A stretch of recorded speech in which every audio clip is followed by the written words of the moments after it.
Hello everyone, and welcome back to Mr. Sleepy Crime.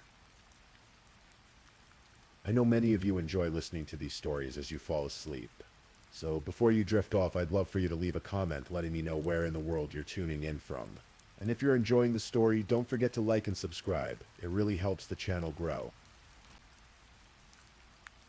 Before we begin, I want to acknowledge that this story involves real people and real tragedies. We tell these stories not for entertainment, but to remember the victims and perhaps help others recognize the warning signs that could prevent similar tragedies. For the best experience, feel free to lower the volume a little, just enough to let the story gently carry you off to sleep. Alright, please get comfortable, dim the lights, and let's dive into tonight's first story. Tonight we're going to explore a story that unfolds slowly, methodically, like the turning of pages in a book you can't quite put down. It's a story about trust and betrayal, about the mask people wear and the secrets they keep. So close your eyes if you wish, and let me take you to Melbourne, Australia, where on a warm summer evening in January of 2010, a birthday celebration would end in a way no one could have predicted. Chris Soteria seemed to have everything. Born in Cyprus, he had come to Australia as a 12-year-old boy with his family, leaving behind a war-torn homeland for the promise of a better life in Melbourne. The Soterio family settled in Reservoir, a working-class suburb, and young Chris learned early the value of hard work and determination. By the time he reached his 40s, Chris had transformed himself into the embodiment of the Australian dream. He was a successful engineer and businessman, working on prestigious projects, including infrastructure for the 2000 Sydney Olympics. His income had grown to $600,000 a year. He drove fast cars, wore designer clothes, and took his family on luxury holidays. But more than the material success, Chris was proud of his family. He had 3 children, including a set of twins, and by all appearances, a loving marriage to his wife, Vicky. Vicky Soterio was beautiful, attentive, and seemed devoted to her husband, to their friends and neighbors in the tight-knit Greek-Australian community of Watsonia North. They were the ideal couple. They hosted barbecues, celebrated name days and holidays with extended family, and their home was filled with laughter and the sounds of children playing. Chris believed he had a harmonious marriage. Sure, there were moments when he caught Vicky in small lies, little inconsistencies that didn't quite add up. But what marriage was perfect. He loved her, and he believed she loved him. After all, she told him so. Repeatedly, she said she loved him to death. What Chris didn't know was that Vicky had been living a double life for years. Ori Dimitrakis had known Vicky since 1994. He was a self-employed limousine driver, a man who drifted through life with few anchors. In early 1995, during a time when Vicky felt pressured by family expectations, she had reconnected with Ori, and they began a relationship. But Vicky ultimately chose a different path, marrying Chris Soterio instead. Years passed. Vicky and Chris built their life together, had their children, accumulated wealth. But sometime around 2008, Vicky reconnected with Ari Dimitrakis, and their relationship reignited with an intensity that consumed them both. This wasn't a casual affair. Vicky and Ari met in hotel rooms, exchanged passionate notes, and made promises to each other. Vicky had Ari's name tattooed on her wedding ring finger, hidden beneath her wedding band where Chris would never see it. She had his initials tattooed at her hairline, at the back of her neck. She and Ari even purchased burial plots together, planning for an eternity side by side. They talked about leaving their spouses, about finally being together openly. But Vicky had a problem. She enjoyed the lifestyle that Chris provided. The luxury, the security, the financial comfort. Chris had over $2 million in superannuation alone. If she divorced him, she would be entitled to a portion, perhaps $3 million. But if Chris died while they were still married, she would inherit everything. $7 million. The mathematics of murder had entered Vicky's mind. This wasn't the first time Vicky had considered killing her husband. Years earlier, in 2005, Vicky had been having an affair with another man, Tony Alexovsky. One day, at a motel in Preston, she made him an extraordinary proposition. She asked him to kill Chris. She offered him $50,000 in cash. Tony thought she was joking, He laughed it off, uncomfortable but not quite believing she was serious. When he realized she meant it, he refused. Shortly after that conversation, Vicky ended their affair, but the seed had been planted in her mind, and it would grow over the following years until it consumed her completely. On the evening of January 2nd, 2010, Vicky organized a surprise party for Chris's 44th birthday. She booked a table at Alpha Waziri, a popular Greek restaurant on Brunswick Street in Fitzroy, one of Melbourne's most vibrant neighborhoods. Friends and family gathered to celebrate. There was food, wine, laughter. It was exactly the kind of celebration Chris loved, surrounded by the people who mattered most to him. Throughout the evening, Vicky was attentive and affectionate. She kept promising Chris that the night would end with a special surprise. She was playful, teasing, saying over and over that he was going to get lucky tonight, that she had something wonderful planned. Chris was happy. He had no reason to suspect that anything was wrong. But earlier that day, before the party, Vicky had met Ari Dimitrakis in a park. She handed him something wrapped in a towel. It was a knife, a kitchen knife that Chris himself had given Vicky as a Christmas present years earlier. Vicky looked at Ari and said simply, "See you tonight." Ari took the knife. He later claimed he had taken too many pills that day, that he was in a fog, that he couldn't remember what happened next. But that's not quite true. He knew what he was supposed to do.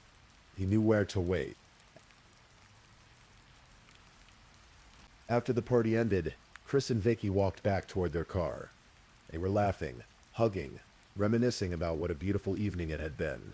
Chris felt warm with wine and friendship, completely unsuspecting, his arm around his wife.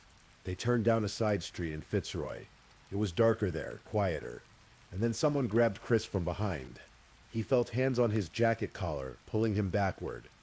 Before he could react, before he could even understand what was happening, he felt something cold against his throat. A blade. It moved across his neck in one swift, deep motion. Then came the stabbing. Once, twice, 3 times, 4, 6, 7 times. The knife plunged into his chest, his torso, his abdomen. Chris would later say that in those moments he felt no pain. His body went into shock. He was aware of what was happening, but it felt surreal, like watching a scene from a movie in which he was somehow the main character. He saw Vicky standing nearby, watching. He didn't understand why wasn't she helping. Why wasn't she screaming? The attacker ran off into the night. Chris staggered, his hands going to his throat. Blood was pouring from the wound, hot and fast. His white shirt was turning red. His legs felt weak. And then, by extraordinary chance, 2 off-duty doctors happened to be walking past. They saw Chris, saw the blood, and immediately rushed to help. One of them pressed his hands against Chris's throat, trying to stop the arterial bleeding. The other called for an ambulance. Those 2 doctors, in the right place at the right time, saved Chris Soteria's life in those crucial first minutes. Without them, he would have bled out on that Fitzroy street before the ambulance could arrive. At the hospital, Chris's condition was catastrophic. He had been stabbed 7 times. His throat had been slashed so deeply that both sides had to be stitched back together. His liver was lacerated and draining. His lungs had to be artificially inflated. He had lost tremendous amounts of blood. The medical team fought to save him. They worked through the night, performing emergency surgery, giving him transfusions, monitoring every vital sign. At several points, Chris nearly died from multiple organ failure. His body was strong, fortunately. He had always been fit, had taken care of himself. That physical resilience made the difference between life and death. The doctors placed Chris in a medically induced coma. He would remain unconscious for 3 weeks. His body given time to begin the long process of healing. During those weeks, his family maintained a vigil at his bedside. His children, his extended family, his friends, everyone except Vicky, who seemed strangely detached from the horror of what had happened. When Chris finally woke from his coma, weak and confused, trying to understand where he was and what had happened, the police were there waiting to speak with him. They had to tell him something that would shatter his world, far more completely than the knife wounds had shattered his body. They told him that his wife, Vicky, had been having an affair. that she and her lover, Ari Dimitrakis, had planned the attack, that Vicky had given Ari the knife, that she had insisted on driving Chris to the party herself, making sure she controlled when and where they would leave, that she had arranged everything, orchestrated every detail of what was meant to be her husband's murder. Chris couldn't believe it. He didn't want to believe it. This was the woman he had married 17 years earlier, the mother of his children, his partner in building the life they shared.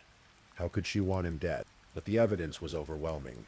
The police had interviewed witnesses, including neighbors who had seen Ari Dimitrakis lurking around the Soterio home for months, acting strangely, watching. A particularly observant neighbor had even taken photographs with dates and times, documenting Dimitrakis' stalking behavior. The police had also interviewed Vicky. In those early interviews, she admitted to the affair but tried to minimize her role. She claimed she hadn't wanted Chris killed, that Ari must have acted on his own, perhaps out of some misguided jealousy. But the evidence told a different story. Cell phone records, text messages, witness statements. The plot had been carefully planned.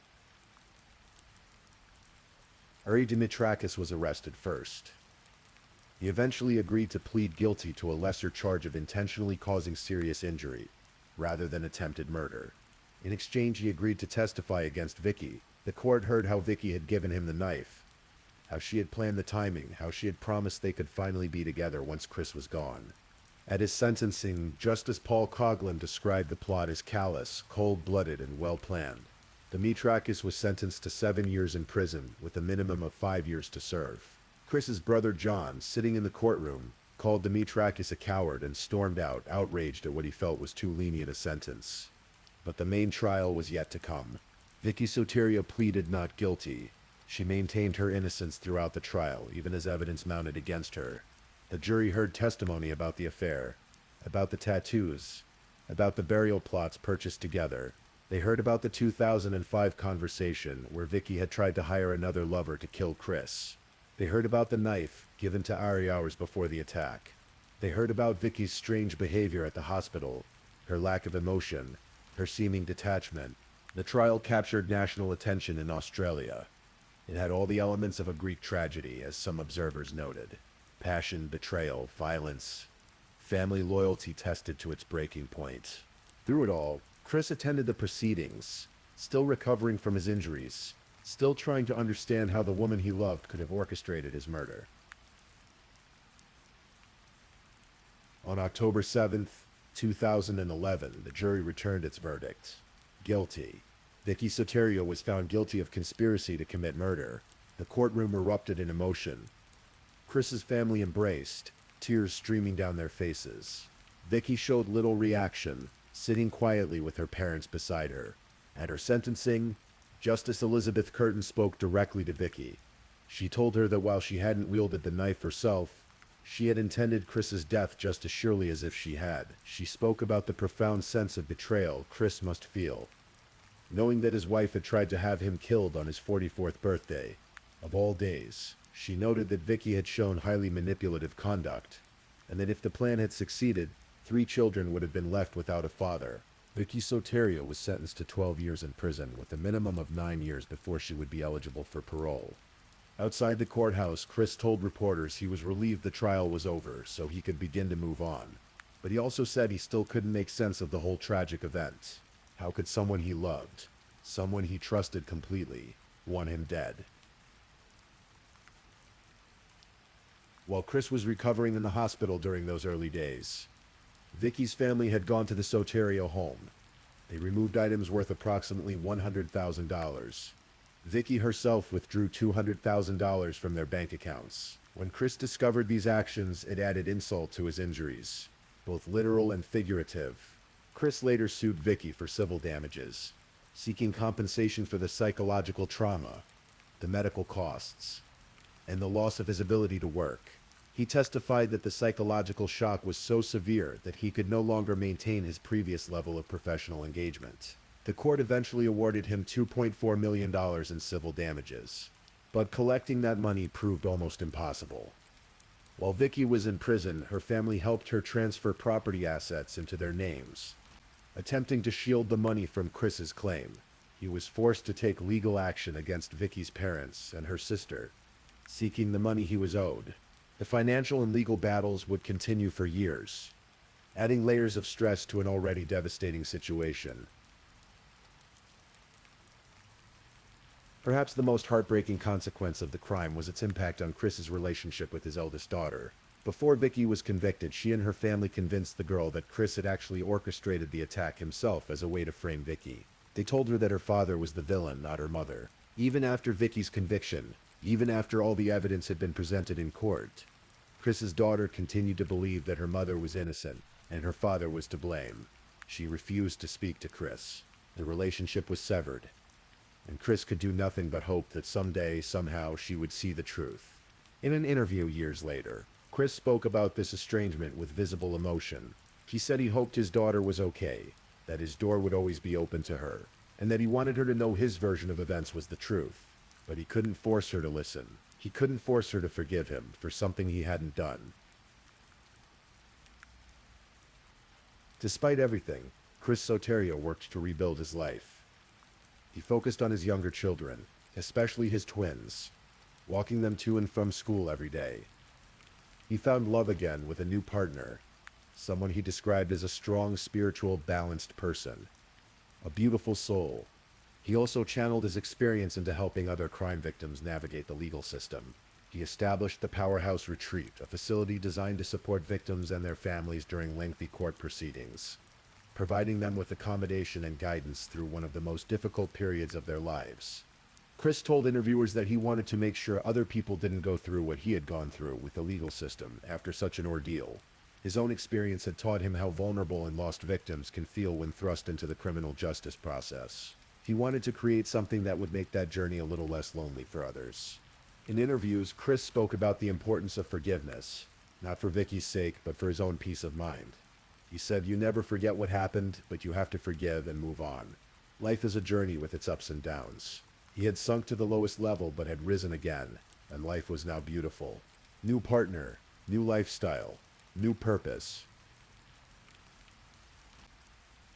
In early 2022, after serving 10 years of her 12-year sentence, Vicky Soterio was quietly released from the Dame Phyllis Frost Maximum Security Correctional Center. She had served her time largely without incident and was released with various restrictions placed on her movements and activities. She returned to life in Melbourne's northern suburbs, living with family members, trying to rebuild a life far different from the one she had known before. Ari Dimitrakis had been released even earlier, having served 7 years. Chris was notified of Vicky's impending release weeks before it happened. He opposed the decision, but ultimately had no power to prevent it. When asked about it by reporters, he declined to comment extensively, but his previous words echoed, "Life is a journey. You have to forgive and move on." And so the story of Chris Soterio comes to its conclusion, though perhaps it's a story that has no real ending. The physical wounds healed, leaving scars that Chris would carry for the rest of his life. The emotional and psychological wounds run deeper still, visible in different ways. The loss of trust, the shattering of the belief that he knew the person he had married, the estrangement from his daughter, the years of legal battles and financial stress.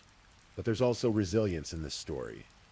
The remarkable fact of Chris's survival, the result of chance, the presence of those 2 doctors at exactly the right moment.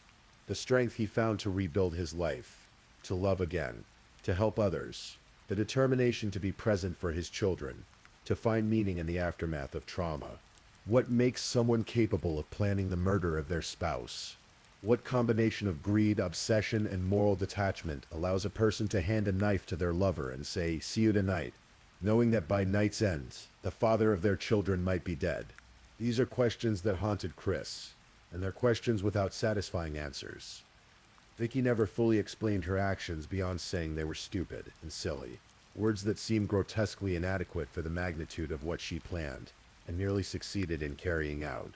The case reminds us that we can never fully know another person, no matter how long we've lived beside them, shared meals with them, raised children with them.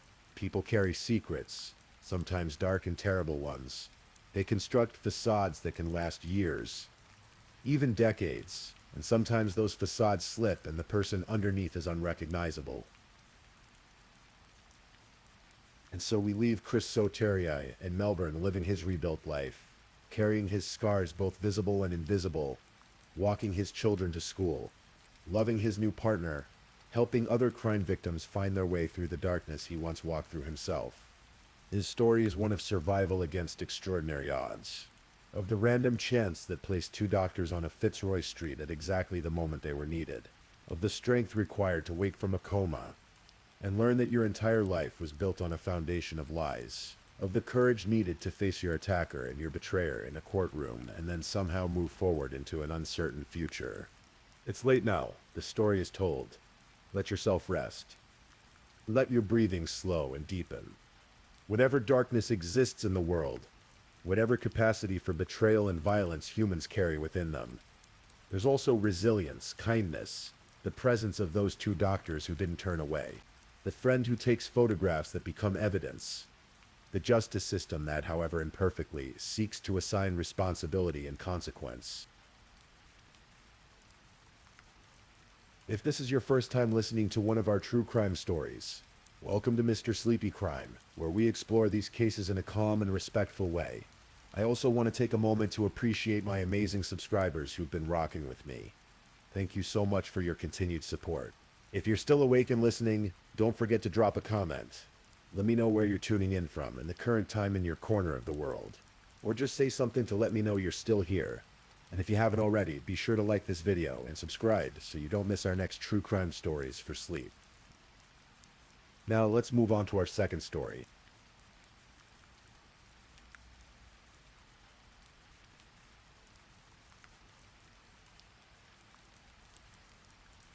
Story 2. Tonight we'll walk together through the events surrounding Molly Watson, a woman who dreamed of her fairy tale wedding, only to have those dreams end on a dark country road just 48 hours before she was meant to say I do. Let your breathing slow. This is a story of love and lies, of secrets carefully kept and truths that couldn't stay hidden forever. Our story begins in Moberly, Missouri, a small town where everyone knows everyone, where life moves at the gentle pace of the seasons. On December 15th, 1982, Timothy and Sandra Watson welcomed their daughter into the world. They named her Molly Nicole Watson. From the beginning, Molly was different in all the best ways. She was intelligent, creative, a girl who saw the world through a unique lens. She excelled in school, absorbing knowledge like sunlight. As she grew, her passions bloomed. She loved to sing, her voice carrying through the rooms of her childhood home. She loved creating costumes, elaborate and colorful, stitching together fabrics and imagination, and she loved documenting her life, recording video diaries on YouTube where she shared her thoughts, her dreams, her authentic self with anyone who cared to listen. Molly struggled with Asperger's syndrome, but she was highly functioning and never let it define her. Instead, it was simply part of who she was, part of what made her see the world a little differently, a little more intensely. She had a son, Declan, whom she adored. He was her world, the center of her universe, and she made sure he knew it every single day. After her first marriage ended in divorce, Molly found herself in a relationship with Amber Brady, a childhood friend. For about 5 years, they shared their lives together. They understood each other, communicated well, enjoyed the same things. It simply clicked. But like many relationships, this one eventually ran its course, ending in a way that left both women moving forward separately. And then Molly's life took a new turn. She got a job at the Moberly Area Correctional Center, working as a corrections officer. It was 2011. She was 28 years old. And it was there behind those walls that she met James Addy. James Addy was 51 years old when Molly met him. He wore the uniform of a corrections officer with authority, having worked his way up through the ranks to become a lieutenant. To look at him, you might see a man of responsibility, a man of order. He had been married 4 times before. 4 times he had stood at an altar and made promises. 4 times those promises had eventually broken. But when Molly looked at him, she saw something else. She saw a man she could love, a man she could trust, a man who told her he was going through a divorce that would be finalized soon. Just a matter of paperwork, he said. Just a matter of time. Molly's brother Tim would later say she was absolutely 100% in love with Addie. And indeed, she was. For 7 years, their relationship continued. 7 years of phone calls and secret meetings. 7 years of Molly believing that soon they would be able to be together openly to build a life without having to hide. Addie had a way about him that made Molly look past certain things. Her family noticed it though. Tim Watson, Molly's brother, felt uneasy around James from the start. There was something evasive about him, something that didn't quite sit right. He could never look you in the eye when he spoke. His answers were always indirect, dancing around direct questions. He put off what Tim called bad vibes to everybody. Some family members became so uncomfortable with James that they told Molly they wouldn't even attend the wedding. But Molly saw past all of that. Love has a way of softening the edges of our doubts, of painting over the warning signs with brighter colors.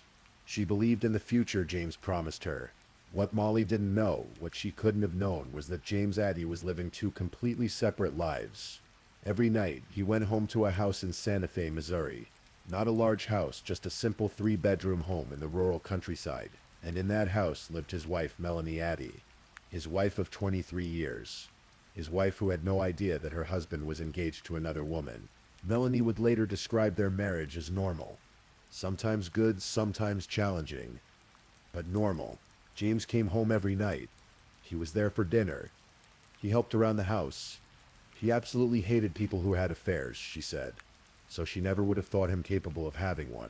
They had 2 children together, Ben and Emma. Emma was still living at home, a bright young woman attending Paris High School. She knew her father as any daughter would, flawed perhaps, but hers. She had no idea about Molly Watson. No idea that her father was planning a wedding while still sleeping in the same house, the same bed with her mother. The lies James Addie told were intricate, layered, maintained with careful precision. To Molly, he spun tales of a divorce that kept getting delayed. To Melanie, he never mentioned Molly at all. When he traveled to Mexico or Florida with Molly, vacations where they smiled for photos, arms wrapped around each other, he told Melanie it was work training. He even provided her with official-looking letters from the prison explaining his absences. Sniper training in Florida, he said, prison work in Mexico. And Melanie believed him. Why wouldn't she? He was her husband, the father of her children, the man who came home every single night. In 2018, after 7 years together, James Addie finally proposed to Molly Watson. She said yes without hesitation. Her dreams were finally coming true. Molly threw herself into wedding planning with the enthusiasm of someone who had waited a long time for this moment. She envisioned a beautiful ceremony at the Stony Creek Hotel and Conference Center in Columbia, Missouri. The date was set, April 29th, 2018. The theme would be Renaissance-inspired, with touches of Disney magic, because Molly still believed in fairy tales. The colors would be burgundy and gold. There would be flowers and candles and music. She bought not one but 2 wedding dresses, because she simply couldn't decide which one made her feel more like a bride. She tried them on, twirling in front of mirrors, recording videos of herself, documenting every moment of this journey toward her happily ever after. Sam Cohen, the wedding planner, worked with Molly on every detail. From Molly's perspective, it was going to be a beautiful wedding, and the best day ever. The excitement in Molly's voice was unmistakable. This was what she had been waiting for. But as the wedding day approached, something changed. A few weeks before the ceremony, Molly contacted the wedding planner with unfortunate news. They needed to reduce the guest list. James had told her something tragic. His ex-wife Melanie had been in a terrible car accident during Christmas 4 months earlier. She'd been on life support ever since. And now, just weeks before the wedding, James and his children had made the impossible decision to let her go. Melanie had died, he told Molly. The family was grieving. They couldn't invite as many people to the wedding now. It wouldn't be appropriate. Molly believed him. She sent the wedding planner an email explaining the situation, her heart breaking for the man she loved, and the loss his family was experiencing. She made the adjustments. She understood. Of course, Melanie Addie had never been in any car accident. She was alive and well, living in the same house with James, sleeping beside him every night, completely unaware that her husband was telling people she was dead.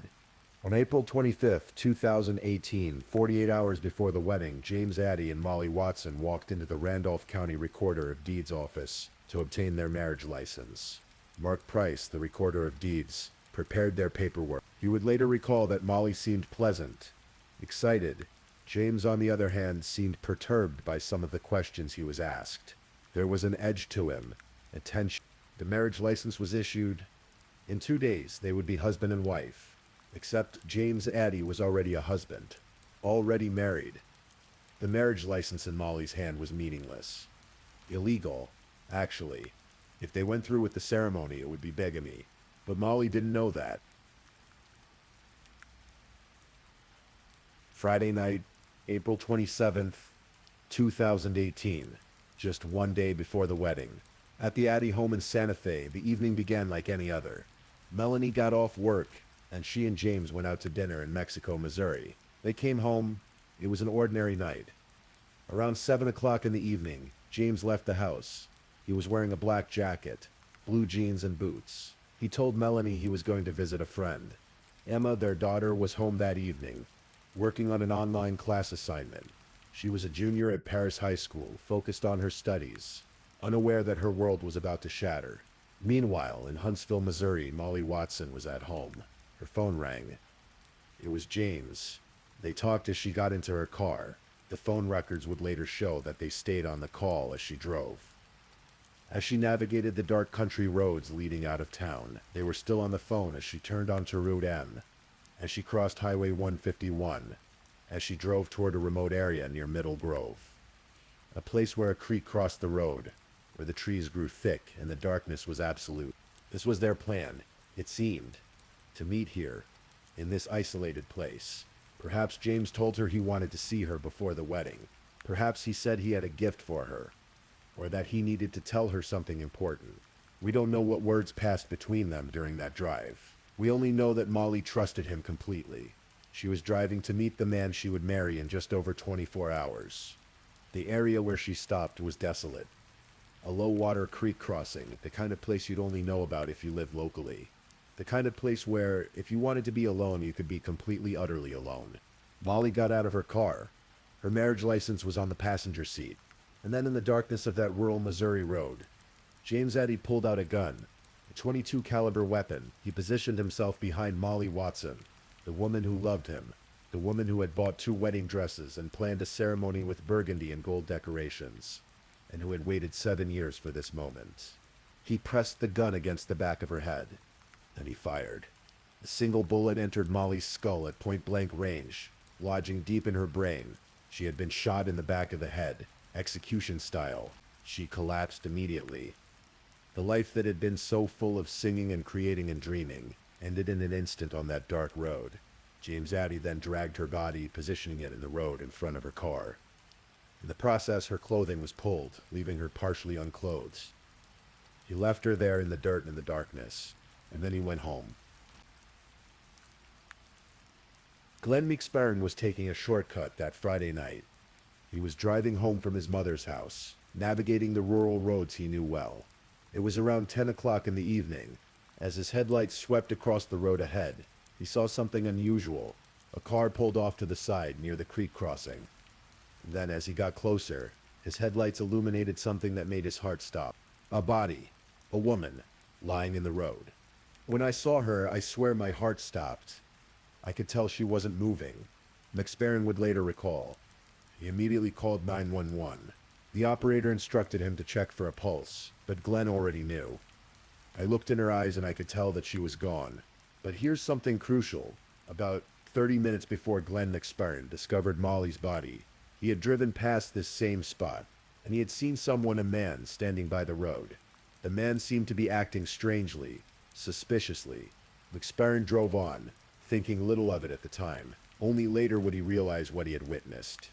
When the Monroe County Sheriff's Department arrived at the scene, they found Molly Watson, 35 years old. 1 day before her wedding, she was still wearing her engagement ring. This was not a robbery. In her car, they found the marriage license. The groom's name, James Addy, address Santa Fe, Missouri. The officers knew what they had to do. Someone had to notify the groom that his bride-to-be had been killed.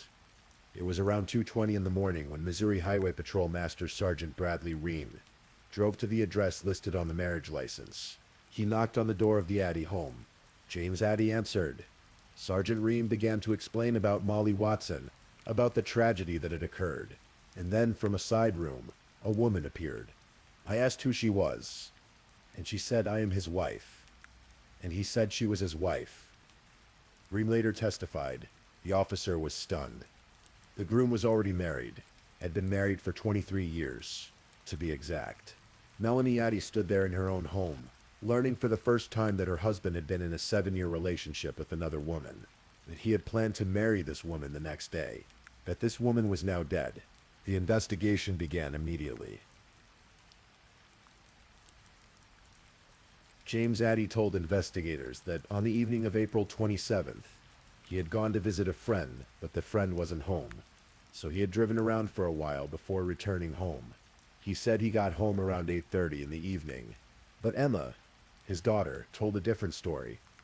She said her father didn't come home until around 10 o'clock, significantly later than he claimed.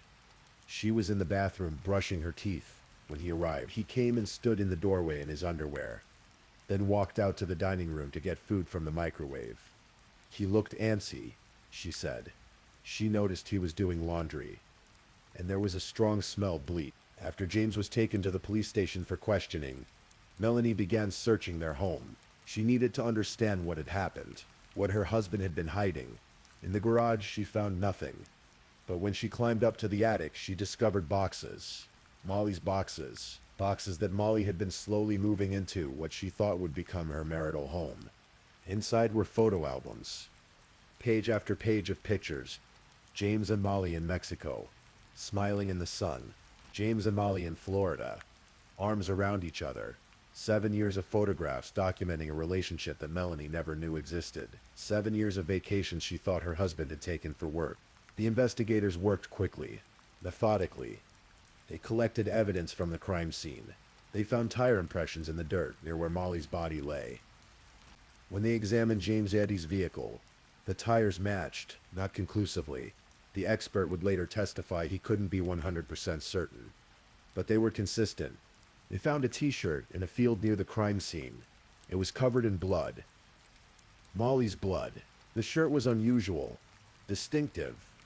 When shown a photo of it, Emma Addy recognized it immediately. She had made it herself for a class project and given it to her father. They searched James Addy's home and found ammunition, .22 caliber rounds, the same caliber as the bullet lodged in Molly Watson's skull. An empty ammunition box found near the crime scene was consistent with the brand found in Addy's home. A gun was found in plain sight in his house. A .22 caliber weapon. However, no DNA evidence linked the gun directly to Molly, and no gunpowder residue was found on it. This would be a weakness in the prosecution's case. They discovered that James had a secret phone, a second phone he used exclusively to communicate with Molly. The phone record showed the calls between them on the night of April 27th, tracking Molly's journey from her home to the place where she died. And then there was the search history on Molly's phone. The day before she was killed, Molly had searched for something specific, Melanie Addy's obituary. Had she finally begun to suspect? Had doubts crept in about the story James had told her? We'll never know. But she had searched for proof that the woman James claimed was dead had actually died. She found nothing, of course, because Melanie Addy was alive. On April 28, 2018, less than 24 hours after Molly's body was discovered, James Addy was arrested and charged with first-degree murder, an armed criminal action. In the days that followed, Molly's family prepared for a funeral instead of a wedding. The venue that should have been filled with joy and celebration instead held grief and disbelief. Molly's brother, Tim, struggled to comprehend what had happened. Their parents, Timothy and Sandra Watson, were shattered. Molly's son, Declan, had lost his mother. The woman who had loved him more than anything in the world was gone. Melanie Addy filed for divorce. After 23 years of marriage, she learned that the man she shared her life with was a stranger. She later told the press that James was a pretty selfish person. He could be controlling and intimidating. He could be challenging. When asked if she thought he was capable of murder, she said it seemed like something he would do to fix a problem. Emma Addy, their daughter, never spoke to her father again after his arrest. The man she had known her entire life had killed someone, had been living a lie, had destroyed not just one family, but two. The case took 3 years to come to trial. 3 years of delays, of venue changes, of a pandemic that slowed the wheels of justice. Finally, in April 2021, 3 years to the month after Molly's death, James Addy sat in a Cole County courtroom to face a jury of his peers. The prosecution's case was built on circumstantial evidence, piece by piece constructing a picture of guilt. They presented the phone records showing James and Molly on the phone as she drove to her death. They showed the tire impressions from the crime scene that were consistent with James's vehicle. They brought forward the bloody t-shirt, with Emma's tearful testimony that she had made it for her father. They displayed the ammunition found in James's home, connecting it to the mullet that killed Molly. They called Melanie to the stand. She testified about the night of the murder, about James leaving around 7 and returning home late. She testified about finding the photo albums in the attic, about the 7 years of lies. Emma testified too, with her father watching, tears in his eyes. She told the jury about the night he came home late, about the smell of bleach, about his anxious demeanor. It was a moment of profound tragedy. A daughter testifying against her father in a murder trial. 2 inmates who had been in jail with James while he awaited trial testified that they had asked him about his high bail. According to their testimony, James allegedly responded that he had put someone face down in a ditch. The defense would argue these inmates couldn't be trusted, that they had reasons to lie. The wedding planner testified about Molly's excitement, about the email regarding James's supposedly deceased wife, about a bride who was planning what she believed would be the best day of her life. Glenn McSparron testified about finding Molly's body, about seeing a man acting suspiciously in the same location 30 minutes earlier. However, he couldn't positively identify that man as James Addy, a significant weakness in the prosecution's case. The medical examiner explained that Molly died from a contact gunshot wound to the back of the head, meaning the gun was pressed directly against her skull when it was fired. The defense argued that the state's case was built on assumptions, that James had an affair, yes, but an affair doesn't make someone a murderer. They pointed out the lack of DNA evidence linking James to the gun found in his home. They highlighted that the tire expert couldn't definitively say the impressions matched James's car. They questioned the credibility of the jailhouse informants. Defense attorney T.J. Kirsch repeatedly asked the jury, "Where's the evidence? Where's the proof beyond a reasonable doubt?" But the prosecution had an answer to that question. In closing arguments, they painted a picture of a coward, a man who had lied to 2 women for 7 years, who had created an elaborate web of deceit, and who, when that web was about to collapse, chose murder over truth. The prosecutor said, the defendant was a coward when Molly was alive, and he couldn't tell her the truth, and he was the coward when he couldn't look her in the eye when he killed her. The jury deliberated for 2.5 hours. On April 29th, 2021, 3 years to the day when Molly and James should have been celebrating their 3rd wedding anniversary, the verdict was read: guilty. Guilty of first-degree murder. Guilty of armed criminal action. James Addy looked down as the verdict was announced. His daughter Emma was not in the courtroom. Melanie was not there either. The family he had once had was gone. Before sentencing, Molly's family was given the opportunity to speak. Tim Watson, Molly's brother, stood before the court. "Molly was my best friend, my sister that I'll never see again," he said, his voice thick with emotion. This monster took from not only I, but all the family and friends who loved her. He explained that the tragedy hadn't ended with Molly's death. The stress and heartache had taken a profound toll on their parents. Their father, Timothy Watson Sr., had died of a heart attack in September 2020. Their mother, Sandra, had died just months after that. "I feel like James Addy took my entire family away from me," Tim said.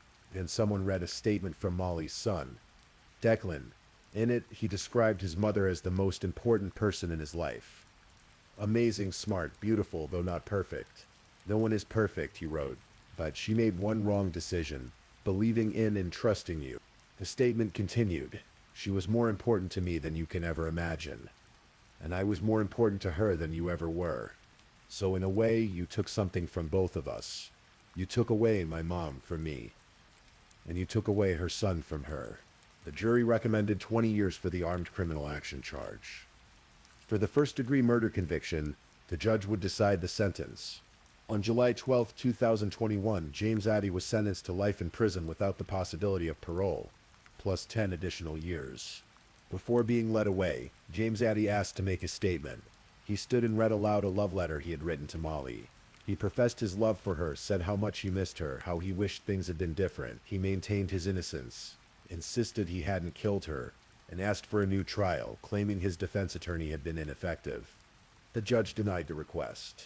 Monroe County Prosecuting Attorney Tally Smith issued a statement. Justice has been served today. James Addy will never be released from prison in the state of Missouri. His actions destroyed two families, the family of his victim, Molly Watson, and his own.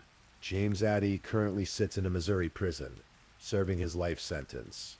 He has filed appeals, still maintaining his innocence, but he remains behind bars, and there he will stay.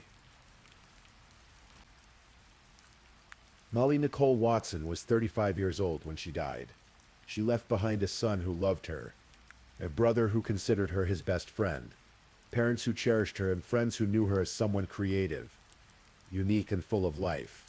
She was someone who sang, who made costumes, who documented her life in video diaries because she wanted to share herself with the world. She was someone who had been in love before, who had experienced heartbreak, and who had allowed herself to be vulnerable enough to love again. Her obituary stated simply, Molly loved her son and spending time with family. She will be greatly missed. The wedding that never happened would have been filled with burgundy and gold. There would have been music and laughter. Molly would have worn one of her two dresses. Finally having made her choice, she would have walked down an aisle toward a future she had dreamed about for 7 years. Instead, that future ended on a dark road in Middle Grove, Missouri, 48 hours before the wedding, killed by the very man she was supposed to marry. The case of Molly Watson reminds us of several truths. That trust is a precious thing, easily broken. That secrets, when kept long enough, become poison. That love, real love, never asks you to hide or to live half a life in shadows. And that sometimes the people we think we know best are the ones we don't know at all. As we come to the end of this story, let your mind settle. Let the details drift away like autumn leaves on water. Molly's story is tragic, yes, but she lived. She left behind a son and a brother who carry her memory. And James Addy, the man who took her life to preserve his lies, will spend the rest of his days behind bars. His double life collapsed into a single truth. He is a murderer, and justice, however imperfect, was served. If you're still awake and listening, check whether you've left your little goodnight comment. I always check your comments before I sleep too. And if you haven't already, don't forget to like this video and subscribe so you don't miss our next true crime stories for sleep. Meanwhile, let's move on to our third story.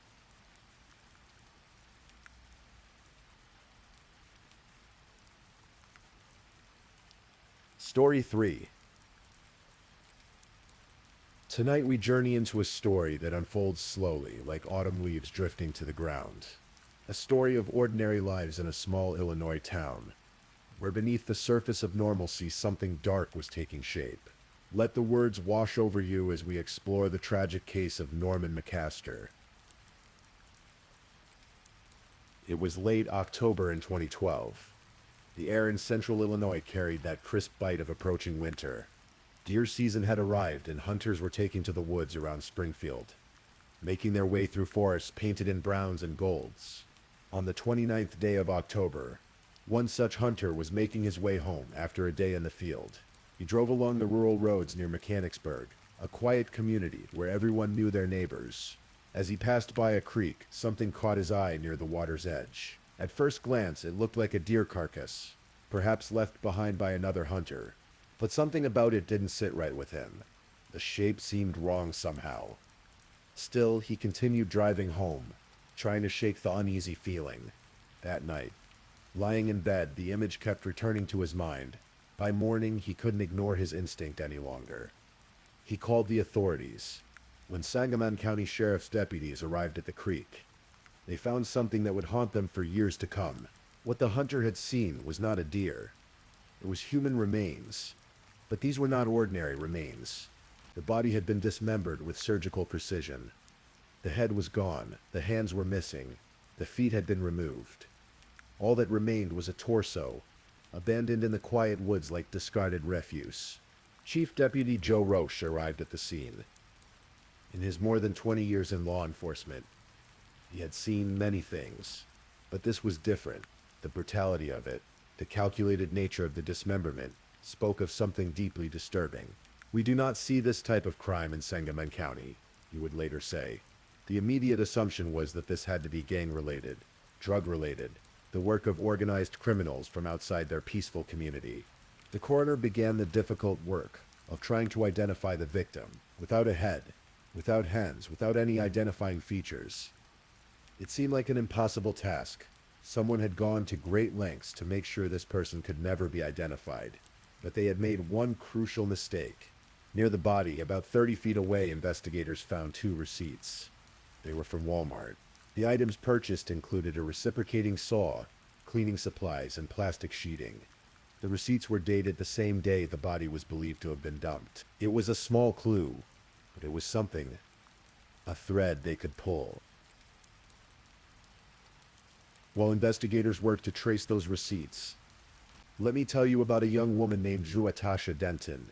In many ways, she seemed like the embodiment of the American dream. Born in 1988 in Illinois, she had grown up attending church regularly, surrounded by family and friends who knew her as sweet, genuine, and dedicated. In high school, Juatasha excelled. She was an honors student, the kind of young woman teachers pointed to as an example. She had plans, ambitions, a future that stretched bright before her. Her friends described her as someone who never failed at anything.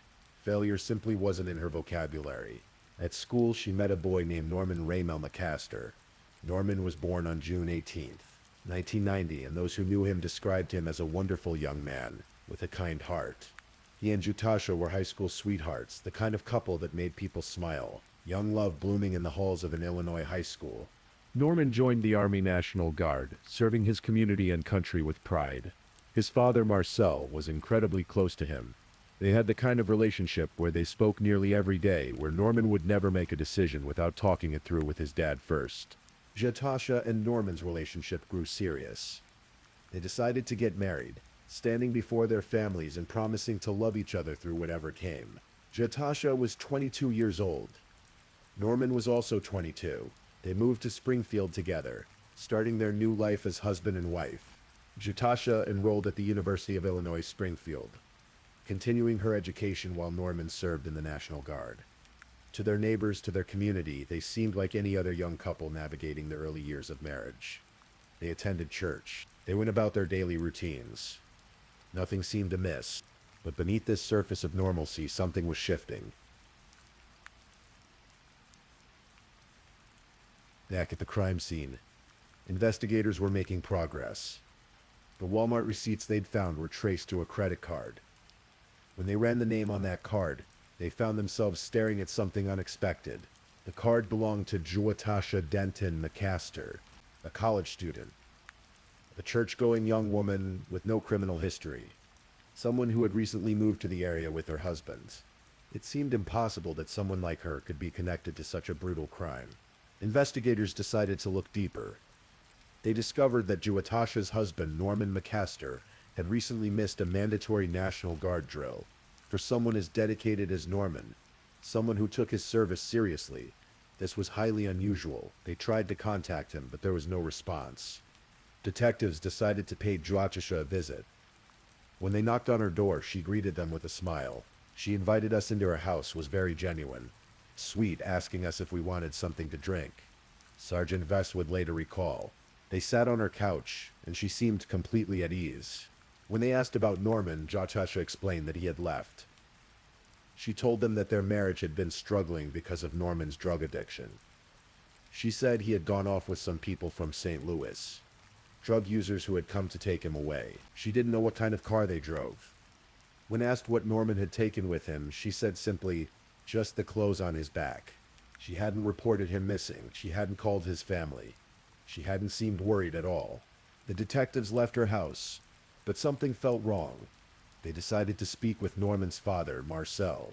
When they told him that Norman had supposedly run off with drug users, Marcel's reaction was immediate and certain. You must not know my son and the relationship me and him have, he told them. He's not going to run off without telling me or calling me. Marcel insisted his son didn't use drugs. The picture Giacha had painted didn't match the Norman that his family knew. The detective's suspicions deepened. They obtained a DNA sample from the National Guard and compared it to the remains found in the woods. The results came back as a match. The torso found by that hunter, dismembered and discarded, belonged to 22-year-old Norman Raymil McCaster, Tasha's husband. When Marcel received the call confirming his son's death, he later said it tore him. At first, investigators wouldn't tell him the manner of death. But when he arrived at the police station and they revealed what had been done to Norman, how his body had been cut apart and scattered, Marcel felt a rage he'd never known before. He wanted to hurt whoever had done this to his son. Even though all signs pointed to Tasha, investigators found it hard to believe. How could this petite, meek, mild-mannered woman with no criminal history have committed such a heinous crime? State's Attorney John Millicer voiced what everyone was thinking. How could this young church-going woman have done this? But they couldn't ignore the evidence. They placed Tasha under 24-hour surveillance. They watched as she went about her normal life, shopping, going to class, seemingly unbothered by her husband's disappearance. One day, they watched as she took her trash to the curb. The moment it hit the curb, it became public property. Investigators moved in and seized the garbage bags. What they found inside was chilling. First, there were floor tiles. Why would someone throw away floor tiles from their bathroom? It seemed odd, suspicious. The tiles were sent to a crime lab, where they would test positive for blood. Then there were bottles. Multiple bottles of Visine eye drops. Investigators were puzzled at first. Why would someone have so many bottles of eye drops in their trash? But then they learned something disturbing. The active ingredient in Visine, tetrahydrozoline, can be fatal if ingested in large quantities. It was a poison that could kill, and it was difficult to detect. But the most damning discovery came in another bag. This one wasn't filled with garbage at all. It was filled with men's clothing, soldiers' uniforms, the unmistakable fatigues of the National Guard. As investigators sorted through the clothing, they found an identification card. It belonged to Norman McCaster. Tasha had thrown away her husband's entire wardrobe, his uniforms, everything that proved he had ever lived in that house with her. She was erasing him, piece by piece. With enough evidence to justify search warrants, investigators obtained permission to search Tasha's home and seize her laptop computer. What the forensic examination revealed was a window into premeditation, into months of planning. The computer searches had started around the beginning of June, months before Norman's death. Search history read like a manual for murder. How to kill your husband. How to kill a spouse and get away with it. Ways to kill someone and not get caught. Poison tasteless but deadly. How much Visine does it take to kill? The searches went on and on. A chronicle of someone methodically researching how to end another person's life. These weren't impulsive searches made in a moment of anger. They were calculated, repeated over weeks and months. Someone was planning, learning, preparing. In Tasha's house, investigators found more evidence. There was a handwritten list on a piece of paper. It read, "Register gun and bleach walls." They discovered that tiles had been removed from the bathroom floor. When they examined the area beneath, chemical tests reacted positively to blood. Someone had tried to clean up a crime scene. There was also something odd that detectives had noticed during their first visit. On the kitchen wall hung a calendar. Their 2-year wedding anniversary, October 26th, had been completely blacked out. Someone had taken a marker and obliterated the date. Their 2-year anniversary was coming up, and Norman McCaster was not going to make that 2-year anniversary. State's Attorney Milheiser would explain. And she was going to make sure of it. As the investigation continued, detectives learned about a crucial piece of evidence. A fellow student at the University of Illinois Springfield came forward with a disturbing story. Tasha had approached him and asked to borrow a gun. He had loaned it to her, not thinking much of it at the time. A day later, she returned it. But when he checked the weapon, he noticed something. 2 bullets were missing. Prosecutors believed those 2 bullets had been fired into Norman's head. That's why his head had to be removed with a reciprocating saw. The evidence of gunshot wounds would have been too obvious, too easily traced back to the borrowed weapon. The theory that emerged was methodical and chilling. Joitasha had likely attempted to poison Norman first, using the Vezanine. Toxicology reports would later confirm that Norman had elevated levels of tetrahydrozoline in his liver, but perhaps the poison hadn't worked quickly enough, or perhaps Norman had realized something was wrong. So she had used the gun, and then, in the bathroom of their home, she had used the reciprocating saw to dismember his body. Norman weighed over 200 pounds. In order to move him to transport him, she had to cut him into smaller pieces. Or perhaps, as prosecutors theorized, she was trying to make identification impossible by removing his head, hands, and feet. Anything that could be used to identify him through dental records or fingerprints. Investigators believed she had used a dolly to move the torso. Surveillance footage from various stores showed her purchasing all the supplies she would need. A saw, plastic sheeting, cleaning supplies, everything required for the grisly task ahead. Armed with overwhelming evidence, detectives brought Joitasha in for questioning. They showed her the search warrants for her home and for a sample of her DNA. They made it clear this was a homicide investigation. Joitasha seemed almost confused. "I mean, am I under arrest or something?" she asked. "Yup," the detective replied. "You're under arrest for the concealment of a homicide." On November 26th, 2012, Joitasha Denton McCaster was formally charged with first-degree murder, dismembering a body, concealing a homicidal death, and obstructing justice. She was held on a $5 million bond. The community was in shock. This quiet, church-going student, this young woman who seemed to have everything going for her, was accused of murdering and dismembering her own husband. It didn't fit any profile, any expectation, but the evidence was undeniable. The trial began in early 2014. For days, the prosecution laid out their case, piece by damning piece. They presented the Walmart receipts that had been found near Norman's body. Store surveillance footage showed Joitasha purchasing the reciprocating saw on the same day Norman was believed to have been killed. They presented evidence from the trash, the soldiers' uniforms, the floor tiles with traces of blood, the bottles of Vezanine that suggested an attempted poisoning. They showed the jury Joitasha's computer search history, that months-long digital trail of someone researching murder. They called the fellow student who had loaned Joitasha the gun, who testified that it came back missing 2 bullets. They presented testimony from the forensic toxicologist, who had found elevated levels of tetrahydrozoline in Norman's liver.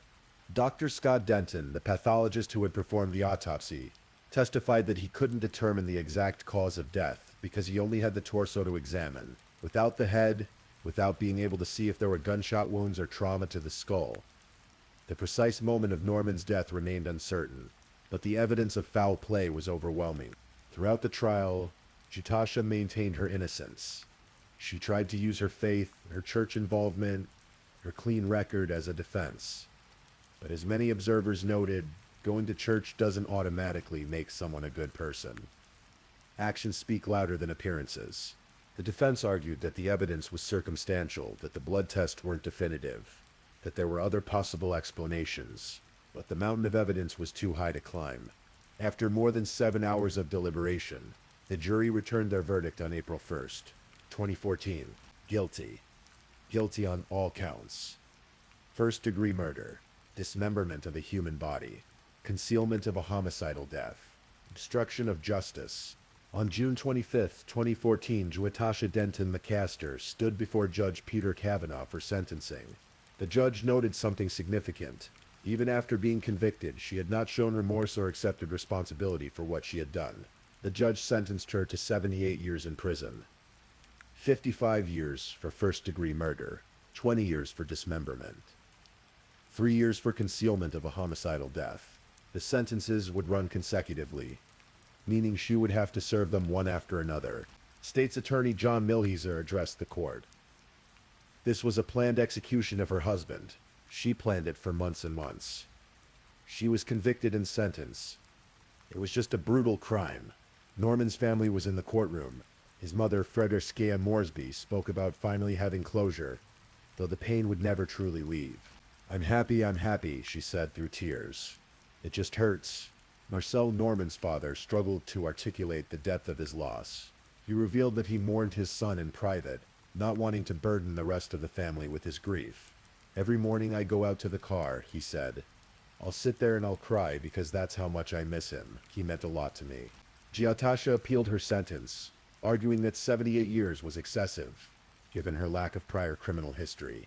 But the appellate court upheld the sentence in 2017. The brutality of the crime, the months of planning, the complete lack of remorse, all of it justified the lengthy sentence. To this day, Norman's head, hands, and feet have never been recovered. Investigators believe Giatasha disposed of them in a body of water somewhere, possibly during a trip to Chicago. Those parts of Norman, the pieces that would have made identifying him easier, remain lost.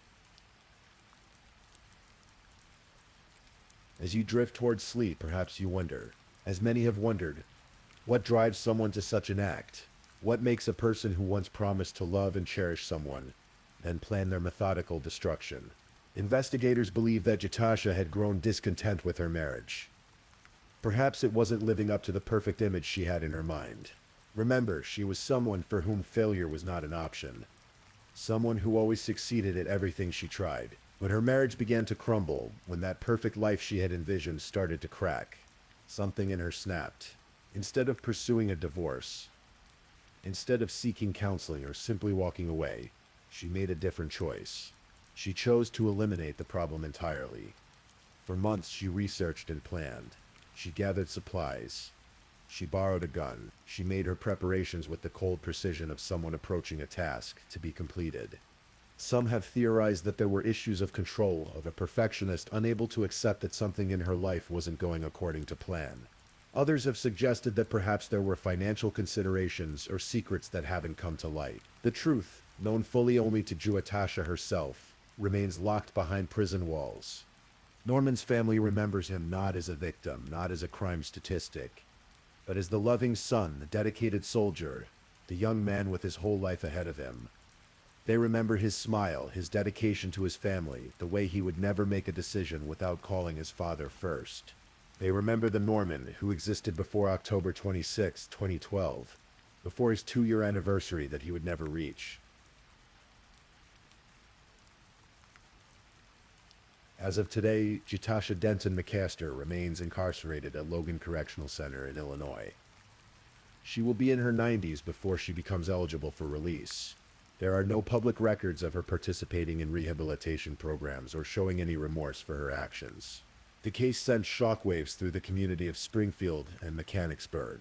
It prompted discussions about domestic violence, about the hidden troubles that can lurk behind closed doors, about the importance of recognizing warning signs.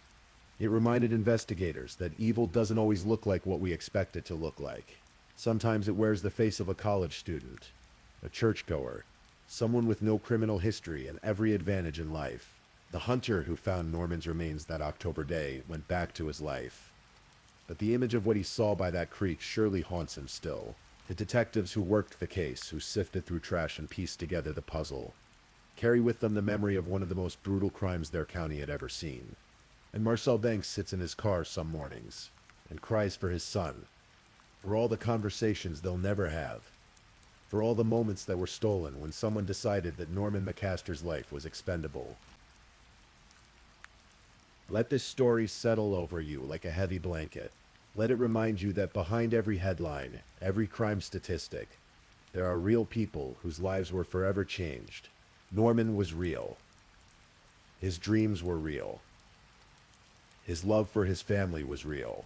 And in the end, despite all the planning, all the attempts to hide the evidence, all the lies and manipulations, the truth emerged. It always does. Justice may be slow, but it is persistent. Please, I'm just putting it out there. If you're still awake and listening, drop a comment. Let me know where you're tuning in from, the time in your part of the world, or just say something to let me know you're still with me.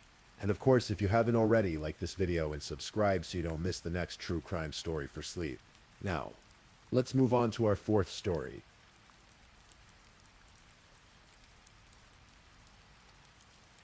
Story 4. Tonight, we're going to explore a case that reminds us how the search for connection in our modern world can sometimes lead down unexpected paths. This is the story of Nikki McFadder, a young woman whose life was cut short in the spring of 2009. Let your breathing slow.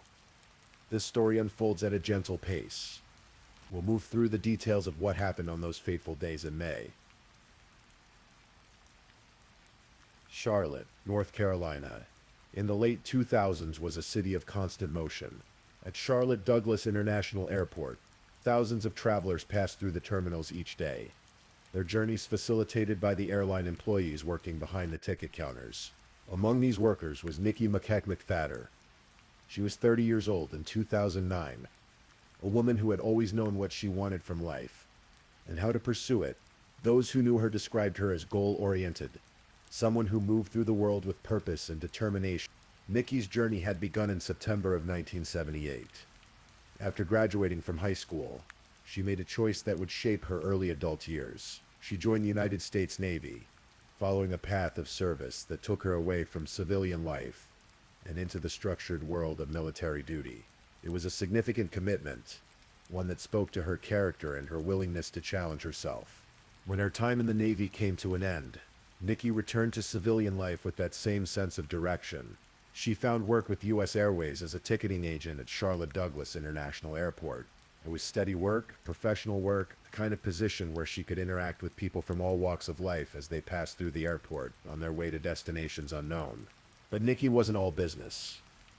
According to her older sister, Latoya, who lived outside of Raleigh, Nikki had an adventurous spirit. She loved skydiving. Imagine that for a moment. The thrill of stepping out into open air, the rush of free fall, the controlled descent back to Earth. It was the kind of hobby that suggested someone who wasn't afraid of taking chances, who understood both risk and the importance of preparation. Yet, for all her accomplishments, Nikki found herself single and searching. In 2009, that search increasingly took place online, where dating websites promised to help people find connection in an increasingly digital world. It was through one such site called tag.com that Nikki's path would intersect with a man who would forever alter the course of her life. His name was Theodore Roosevelt Manning IV. Those who knew him called him Teddy. Like Nikki, he was 30 years old. Like Nikki, he was a veteran, having served in the United States Air Force before transitioning to civilian work. He held a job at a power plant in Columbia, South Carolina, about 90 miles south of Charlotte. On paper, on a dating website profile, Teddy Manning might have seemed like a reasonable match. Similar age, military background, employed, the kind of basic compatibility that dating algorithms are designed to identify. The profiles on dating websites, as we know, tell only part of the story.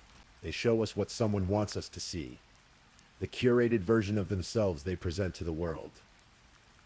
The reality is often more complicated. Teddy Manning was charming. He was, by accounts, handsome and soft-spoken, but he was also someone with secrets, with complexities that wouldn't be immediately apparent to someone scrolling through his profile photos and reading his carefully crafted bio. Nikki and Teddy began talking online in February of 2009.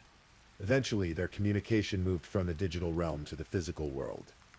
They began dating. Since Teddy lived in Columbia and Nikki lived in Charlotte, it fell to Nikki to make the drive south on weekends when she wanted to see him. 90 miles each way. Not an impossible distance, but not insignificant either.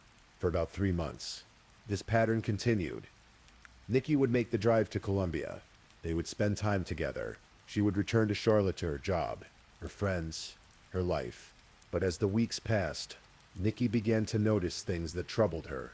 Teddy's behavior suggested that he wasn't interested in the kind of relationship Nikki was seeking. He wanted something casual, something without commitment. More concerning, it became clear that Nikki wasn't the only woman in his life. Teddy was dating multiple women simultaneously. He would later admit to investigators that he was involved with 6 different women at the same time. For Nikki, who had been searching for genuine connection, this was disappointing. She had invested time and emotional energy into this relationship, making those drives back and forth, hoping for something more substantial to develop. But Teddy's actions made it clear that he had different intentions. By early May of 2009, Nikki had reached a decision. She confided in her sister Latoya that she was planning to end the relationship, but there was a practical matter to address first. She had given Teddy some of her jewelry to have repaired, and she wanted it back before severing ties completely. On May 6th, 2009, Nikki made what would be her final drive to Colombia. The morning of May 6th began ordinarily enough for Nikki McFadder.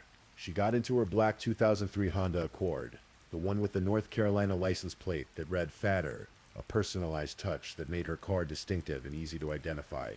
She drove south from Charlotte toward Columbia, retracing the familiar route she had traveled many times over the previous 3 months. The drive would have taken her about 90 minutes, depending on traffic. Interstate 77, cutting south through the Carolinas. Nikki arrived at Teddy Manning's home in Gadsden, a community in South Carolina, around 9 in the morning. His residence was on Bluff Road.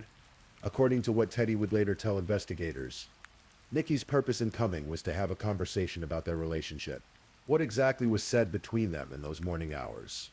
We cannot know with complete certainty, but we know the general substance of the conversation. Nikki wanted more from the relationship. She wanted commitment, exclusivity, the things that people typically want when they're looking for a genuine partnership. Teddy, on the other hand, maintained that he only wanted something casual, that he wasn't interested in the kind of relationship Nikki was seeking. There was the matter of the jewelry as well. Nikki wanted it back. This was part of the reason for her visit, to collect her belongings and make a clean break. The conversation, by all accounts, became an argument. Emotions ran high, two people wanting fundamentally different things, realizing that there was no path forward that would satisfy them both. At some point around mid-morning, at approximately 11:45, Nikki used her phone to call friends back in Charlotte. She told them she needed gas to get back home. This detail is important. It tells us that at 11:45, Nikki was alive and planning to return to Charlotte. She was looking ahead to the drive home, but Nikki McFadder would never make that drive. What happened after that phone call is a matter of evidence, testimony, and conflicting accounts that would be scrutinized in a courtroom more than a year later. But the basic facts are undeniable. Theodore Manning shot Nikki McFadder in the back of the head in an upstairs room of his home. The fatal wound came from a bullet that entered her skull from behind, traveling forward and upward. This detail, the trajectory of the bullet, would become important later when investigators tried to reconcile Teddy's various explanations of what happened. According to what Teddy would eventually tell police, after changing his story multiple times, he and Nikki had gotten into a fight. He claimed that Nikki had found his handgun and picked it up, that he wrestled it away from her, that in the struggle the gun went off. But the physical evidence, the location of the wound, the trajectory of the bullet, didn't support this version of events. Eventually, after continued questioning, Teddy Manning admitted something different. He admitted that he had intentionally pulled the trigger, that he meant to kill Nikki McFadder. After shooting Nikki, Teddy Manning faced a choice. He could call the police, report what had happened, face the immediate consequences of his actions, or he could try to make the problem disappear. He chose the latter. Teddy picked up his phone and called someone, another woman in his life. Her name was Kendra Danette Goodman. She was 27 years old, a single mother of 2, and like Nikki, she was one of the women Teddy was seeing. In his world and the way he had structured his romantic life, women were fungible, interchangeable. They were people he kept in rotation, calling them when he wanted company, keeping them at arm's length emotionally. When Kendra arrived at Teddy's home on Bluff Road, she found him working on a black Honda. According to her later testimony, Teddy told her the car belonged to a friend and asked if she would follow him while he drove it, to return it to its owner, then give him a ride back home. It was a simple request, the kind of favor one might ask of an acquaintance. What Kendra claimed she didn't know, at least not at that moment, was that Nikki McFadder's body was in the trunk of that black Honda. They left Teddy's home with Teddy driving Nikki's car, and Kendra following behind in her gold Chevrolet Lumina. Their destination was a remote area in Fairfield County off Peach Road near Interstate 77. They pulled into the parking lot of a church. Calvary Church. Kendra waited there while Teddy continued down an adjacent dirt road, driving Nikki's Honda deeper into the woods, away from the main road, away from casual observation. When Teddy returned, he was on foot. He got into Kendra's car, and together they drove to a gas station on Bleeterwood Road. There they purchased beer and gasoline. Then they returned to Peach Road, back to that church parking lot. This time Teddy got out of the car carrying the gas can. and Kendra's cigarette lighter. He walked away, back down that dirt road into the woods, where he had left Nikki's car. Kendra waited. Then she heard it. An explosion. The sound carried across the distance. It's unmistakable. When Teddy returned to her car, he smelled like gasoline. The scent would have been overwhelming, clinging to his clothes, his skin. What Kendra said she didn't realize at the time was that Teddy had just set fire to Nikki McFadder's car, with Nikki's body still inside the trunk. The explosion she heard was the culmination of his attempt to destroy evidence, to make Nikki disappear, but they weren't finished. Next came a stop at an ATM on Farrell Road. Using Nikki's debit card, they withdrew $500 from her bank account. Surveillance cameras at the ATM captured images of this transaction. The footage would later become a crucial piece of evidence. It showed a man using the card, and investigators would later determine that the car visible in the video, a gold Chevrolet Lumina, matched the description of Kendra's vehicle. After withdrawing the money, they returned to Teddy's home on Bluff Road. Kendra went to her own home. Teddy went to work at the power plant, as if it were a normal day, and according to what both would later admit to investigators. At some point that day after Nikki McFadder had been shot, after her body had been placed in her car, after that car had been set on fire, Teddy Manning and Kendra Goodman had sex. The following day, May 7th, Teddy and Kendra made another purchase together. They went to a Walmart and bought bleach. Then they set about trying to clean up the evidence of what had happened in that upstairs room at Teddy's house. Back in Charlotte, people were starting to worry. When Nikki didn't show up for her shift at the airport, it set off alarm bells. Nikki was reliable. She didn't miss work without explanation. Her sister LaToya, living outside Raleigh, grew increasingly concerned when she couldn't reach Nikki. Nikki had told her about the plan to drive to Columbia, to end things with Teddy, to get her jewelry back. But now she wasn't answering her phone. On May 11th, 5 days after Nikki had driven to Columbia, LaToya reported her sister missing to the Charlotte-Mecklenburg Police Department. Investigators immediately suspected that something was wrong. They knew Nikki had traveled to Columbia. They worried she hadn't made it back. The question was what had happened to her during that trip. The first place they needed to look was obvious. Nikki had told her sister she was going to see Teddy, so investigators made their way to Theodore Manning's home to question him. Initially, Teddy tried to downplay the relationship. He told investigators that he and Nikki were just friends with benefits. Nothing serious, nothing that would explain why she might have gone missing. He admitted she had visited him on May 6th, but said she left that afternoon and he hadn't heard from her since. But investigators were thorough. They checked bank records and discovered something interesting. On May 6th, Nikki's ATM card had been used at a location in South Carolina. Someone had withdrawn money from her account after she was last heard from. They obtained a search warrant for Teddy's home and executed it on May 22nd, more than 2 weeks after Nikki's disappearance.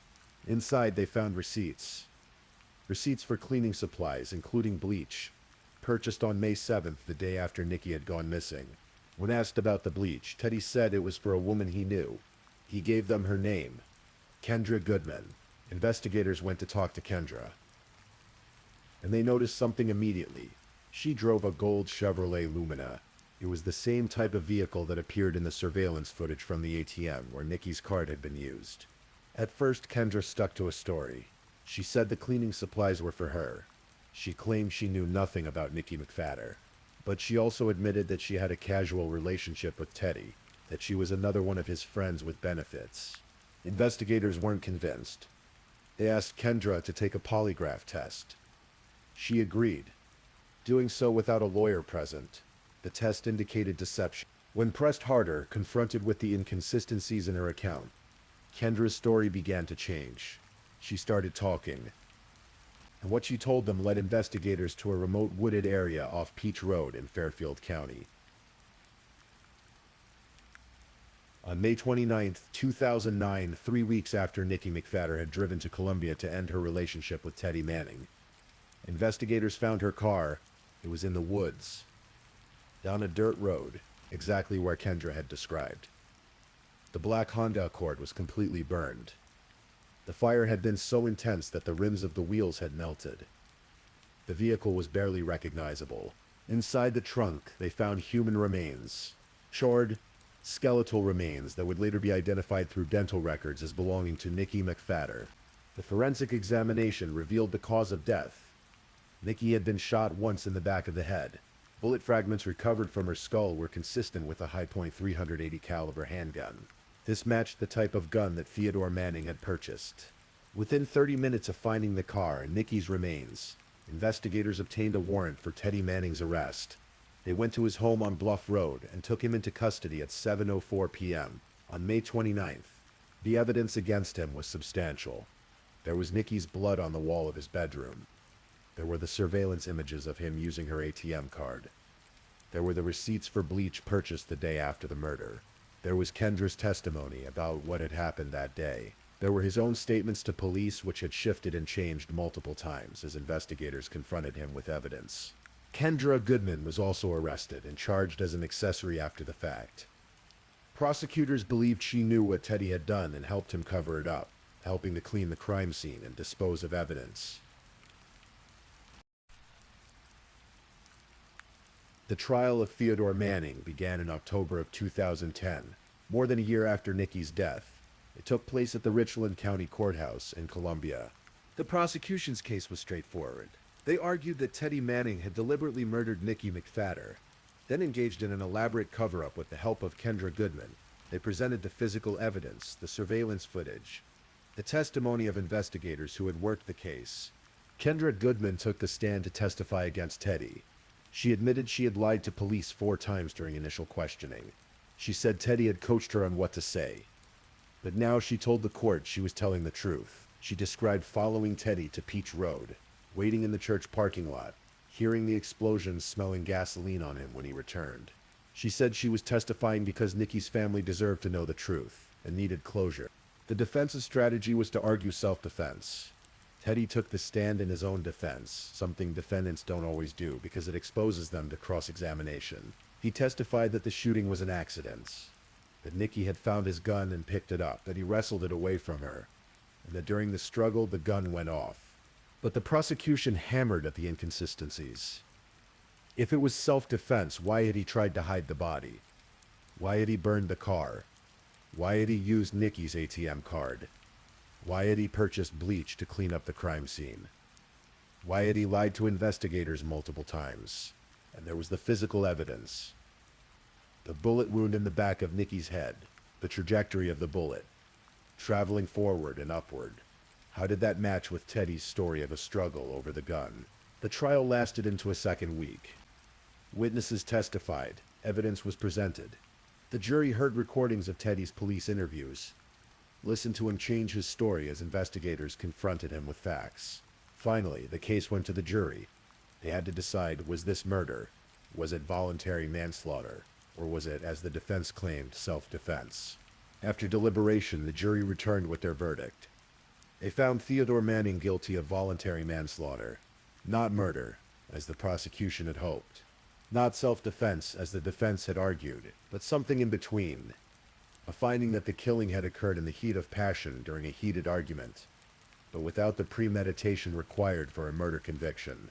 The judge sentenced Teddy Manning to 30 years in prison, the maximum sentence for voluntary manslaughter. Kendra Goodman, who had cooperated with prosecutors and testified against Teddy, was found guilty of being an accessory after the fact. She served approximately 2 years in prison for Nikki McFadder's family and friends. The verdict was disappointing. They believed Teddy deserved to be convicted of murder, to face life in prison. 30 years seemed insufficient for what he had done. Theodore Manning is currently incarcerated at Lee Correctional Institution in Bishopville, South Carolina. According to prison records, he will be eligible for release in 2034, 25 years after Nikki McFadder's death. As for Kendra Goodman, after serving her brief sentence, she returned to civilian life. Her role in the case remains controversial. Some believe she was genuinely unaware of what Teddy had done until after the fact, that she was manipulated and frightened into helping him. Others believe her involvement was more knowing, more willing than she later claimed. What we do know is that Nikki McFadder's death revealed something troubling about Theodore Manning's past. During the trial, information emerged about his history. In August of 2008, about 10 months before he met Nikki, Manning had been charged with criminal domestic violence in the first degree. He had grabbed a 22-year-old woman he had been living with around the neck and choked her. This was the pattern of behavior that had existed before Nikki entered his life. A pattern of violence toward women. Nikki's sister Latoya and her friends, particularly a friend named Fran Eddings, worked hard to keep Nikki's memory alive and to make sure the facts of the case remained in the public eye. They wanted people to remember Nikki as more than just a victim. They wanted her remembered as the goal-oriented Navy veteran, the adventurous skydiver, the young woman working at the airport, trying to build a life for herself. The story of Nikki McFadder is, at its heart, a story about trust misplaced. She met someone online who seemed at first glance like a potential partner, someone with a similar background, similar age, someone who had also served in the military and was building a civilian life. But profiles on dating websites don't reveal everything. They don't show you someone's capacity for violence. They don't tell you about past relationships that ended with police intervention. They don't reveal that the person on the other end of those messages sees relationships as casual, transactional, something to be managed and controlled. Nikki McFadder drove to Colombia on May 6, 2009 to end a relationship that wasn't working and to retrieve her belongings. It was a reasonable thing to do. The kind of thing people do all the time when relationships end. She had no way of knowing that Theodore Manning would respond the way he did. Sometimes in true crime, we look for lessons, for warnings, for ways to protect ourselves from similar fates. But the truth is that violence in relationships is notoriously difficult to predict. People who commit acts of domestic violence don't always show obvious signs beforehand. They can be charming, charismatic, seemingly normal. The violence emerges in moments of conflict, when control is threatened, when someone decides to leave. What happened to Nikki McFadder in that upstairs room in Theodore Manning's home on Bluff Road happened quickly. One moment she was planning her drive back to Charlotte. The next moment, her life was over. She was 30 years old. She had served her country. She had a job she showed up for reliably. She had friends and family who cared about her. She liked to jump out of airplanes on weekends, feeling the rush of freefall before pulling the ripcord and drifting safely back to Earth. All of that ended because Theodore Manning made a choice. A choice to pull the trigger. A choice to prioritize his own desire to avoid consequences over another human being's life. A choice to spend the hours after her death not turning himself in, not calling for help, but trying to erase evidence to make Nikki disappear. But Nikki McFadder didn't disappear. Her sister reported her missing. Investigators searched for her. They found her remains. They built a case. They brought charges. And Theodore Manning was convicted and sent to prison. It wasn't the outcome Nikki's family hoped for. They wanted a murder conviction, wanted life in prison, but it was accountability of a sort. It was a recognition that what Theodore Manning did was wrong, was criminal, was deserving of punishment. Please, if you're still awake, let's move on to our last story.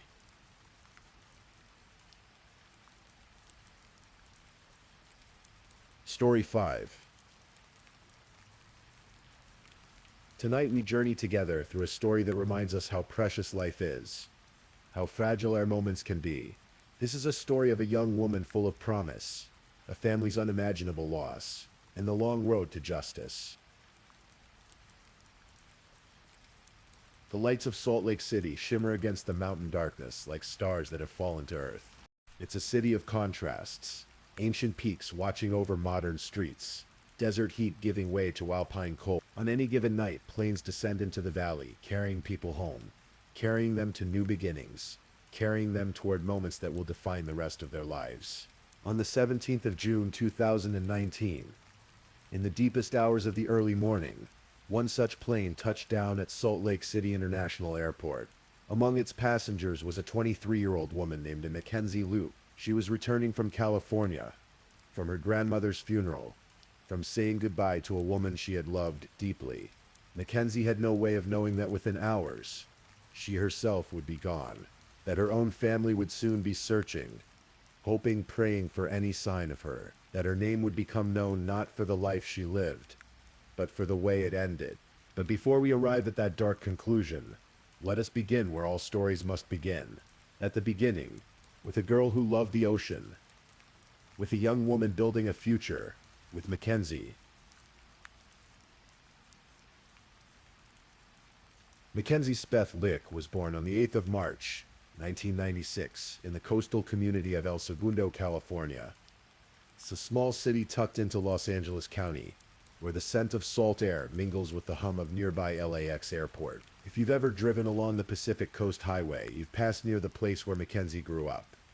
A place of beaches and sunshine, of palm trees swaying against impossibly blue skies. She was not an only child. Mackenzie had 3 brothers, one older, 2 younger, and together they formed the kind of close-knit unit that Southern California childhoods often create. Her parents, Gregory and Diana Luke, built a life centered around their children. Gregory worked in healthcare logistics and administration, while Diana devoted herself to raising their family. They were, by all accounts, good people. The kind of parents who attend every swim meet, who take photos at every milestone. You believe their daughter can accomplish anything she sets her mind to. And Mackenzie did set her mind to many things. At El Segundo High School, she joined the swim team. She played water polo, spending countless hours in chlorinated pools, learning the discipline of competition, the joy of teamwork. Her friends remember her as outgoing, positive, a young woman who lit up rooms simply by entering them. She had that quality some people do of making others feel seen, heard, important. But Mackenzie was also a girl who loved solitude. She would ride her bike to the Pacific Ocean, would sit on the sand and watch the waves roll in, endless and eternal. There's something about the ocean that calls to certain souls. Maybe it's the vastness. Maybe it's the rhythm. Maybe it's the reminder that we are small and the world is large. And there is beauty in both. When it came time for college, Mackenzie made a decision that surprised some who knew her. She chose to attend the University of Utah in Salt Lake City, 700 miles from home, far from the ocean she loved, far from her family's embrace. She wanted to study kinesiology and pre-nursing, following in her father's footsteps toward a career in healthcare. She wanted to help people, to make a difference, to build something meaningful. At the University of Utah, Mackenzie threw herself into campus life. She joined Alpha Chi Omega, a sorority that became her home away from home. In the sorority system, older members serve as mentors, called bigs, to newer members, called littles. Mackenzie was matched with a big named Carly Riley, and the two formed an instant connection. Riley would later say she was drawn to Mackenzie's outgoing personality, her positive energy, her zest for life. Mackenzie and her sorority sisters attended University of Utah football games together, cheering from the MA student section, their voices joining thousands of others in support of the Utes. She made friends easily. Kennedy Stoner, one of her closest companions, would remember how Mackenzie balanced everything. School, work, sorority life. She worked as a personal assistant to a family. Later, she took a job at a biological testing laboratory in Salt Lake City. She was responsible, driven, checking off all the boxes that define adult success. But Salt Lake City was not the ocean. On warm desert days, Mackenzie would recreate her California childhood in her own way, putting on a bikini, basking in the high-altitude sunshine, soaking in warmth and light. She missed the beach, missed her family, but she was building something here, a life, a future, a self. She called her friends Kenzie, not Mackenzie. She expressed feminist opinions. She registered with a third political party, thinking for herself about the world and her place in it. She was 23 years old, a part-time senior, because she sometimes reduced her course load to work, because she was financially independent, because she was doing it all on her own terms. She was about to graduate, about to step into the career she had been preparing for, about to become whoever she was going to become. And then her grandmother died. June of 2019. Mackenzie's grandmother, the woman she called Papa Jerry, passed away. Mackenzie was devastated. She had posted on social media about her grandmother being a hero to many, selfless and perfect, a woman Mackenzie never imagined losing. But heaven, she wrote, couldn't wait for her. Mackenzie flew home to California for the funeral. It's one of those weekends that exists outside of normal time. Grief has a way of bending hours, making minutes stretch and compress in equal measure. She spent time with her family, with her cousin. One cousin, Chloe Stevens, would later remember swimming in their grandmother's backyard pool that weekend. the way they had done every summer since childhood. It was the last time Chloe saw Mackenzie alive, the last time she hugged her. She would replay those final moments over and over, wishing she could hold on just a little longer. But Mackenzie had to return to Utah. She had school, had work, had a life waiting for her 700 miles away.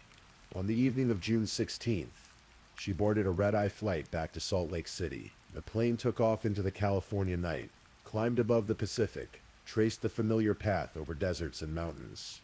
At approximately 2 o'clock in the morning, on June 17th, the plane touched down at Salt Lake City International Airport. Mackenzie gathered her luggage and texted her mother. Landed. Then, love you, Mama. Simple messages, the kind adult children send to let their parents know they're safe. Diana Luke received these texts and felt the relief every parent feels when their child arrives home safely. But when Diana tried to respond shortly afterward, she noticed something strange. Mackenzie's phone was off, turned off, or dead, or something. Diana tried not to worry. Kids forget to charge their phones. Kids fall asleep. There's always an explanation. Mackenzie exited the airport into the mountain darkness. She ordered a Lyft, a modern convenience that has replaced taxis in our phone-centered world. The driver accepted the ride, pulled up to the terminal, helped Mackenzie load her luggage. She gave him an address, Hatch Park in North Salt Lake. Now this is where the story takes its first strange turn. Hatch Park was not Mackenzie's home. It was not her apartment, not her sorority house, not anywhere she lived. It was a public park about 8 miles from where she was staying. At 3 o'clock in the morning, the Lyft driver would later tell police that during the ride, Mackenzie seemed normal, not distressed, not frightened. She told him she was meeting a friend. When they arrived at Hatch Park, a dark, empty space at that hour, just a parking lot and grass and trees, someone was waiting. The driver saw another car. He saw a person. He helped Mackenzie transfer her luggage from his vehicle to this other vehicle. Mackenzie didn't seem upset. She appeared to know this person. She got into their car willingly. The Lyft driver completed his ride, collected his fare, drove away into the night. He had no reason to think anything was wrong. People meet friends in strange places all the time. Who was he to judge? At 2:58 in the morning, Mackenzie sent a text from her phone. 1 minute later, at 2:59, her phone was turned off. It would never be turned on again. Gregory Luke tried to call his daughter the next day. No answer. He tried again. Voicemail. He sent texts. Nothing. This was unusual. Mackenzie was good about staying in touch with her parents. They had an understanding, the kind many families have. Check-ins, regular communication, the small threads that bind people across distance. When she didn't respond, Gregory felt a cold seed of worry plant itself in his chest. Diana tried too. More calls, more texts, all going into a void where their daughter used to be. They told themselves stories, the way we do when fear creeps in. Maybe her phone died. Maybe she lost her charger. Maybe she's just busy with classes, with work, with life. Young people get distracted. It doesn't mean something's wrong, but the hours became days. June 17th became June 18th, then 19th. Mackenzie missed her midterm exams. She didn't show up for work. Friends started calling the Luke family, asking if they'd heard from her. Mackenzie was supposed to attend a wedding. She missed it. She had a cat in her apartment that needed feeding. The cat went hungry. Finally, on June 20th, 4 days after Mackenzie had last been seen, Gregory Luke called 911. His voice on the recording carries the weight every parent fears. The moment when worry transforms into something darker. I'd like to get, if possible, a wellness check done on my daughter, he said. The Salt Lake City Police Department opened a missing persons case. They started with the basics. When was she last seen? Who saw her last? Where did she go?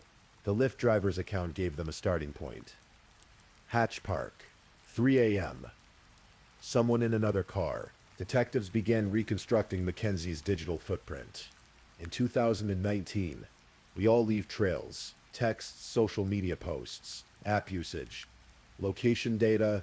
The police obtained records from Mackenzie's phone, her social media accounts, her email. What they found painted a picture of a young woman's life, but also revealed something her parents didn't know. Mackenzie used dating apps. Several of them. Tinder, an app called Seeking Arrangement, another called Call Her Daddy. These platforms serve different purposes, some for casual dating, some for more specific arrangements. Seeking Arrangement in particular bills itself as a place where sugar daddies meet sugar babies. Wealthy older men who provide financial support to younger women in exchange for companionship and often intimacy. Mackenzie had multiple arrangements like this. She had advised other women on how to use apps like Tinder to find sugar daddies. She had a separate credit card her father didn't know about, a separate bank account. This was part of her life she kept private, her method of supporting herself financially while pursuing her education. There's no judgment in these facts, only acknowledgement. Many young people navigate the expensive reality of college through unconventional means. What matters is that this online presence gave investigators a lead. On June 22nd, police discovered that Mackenzie had been using TextMe, a third-party messaging application. Her last communications on June 17th had been through this app. Detectives obtained IP address information for the number she'd been texting. They traced it back to a man named Ayoola Ajayi. His name was now written in the case file, and the investigators began to dig. Ayoola Adisa Ajayi was 31 years old.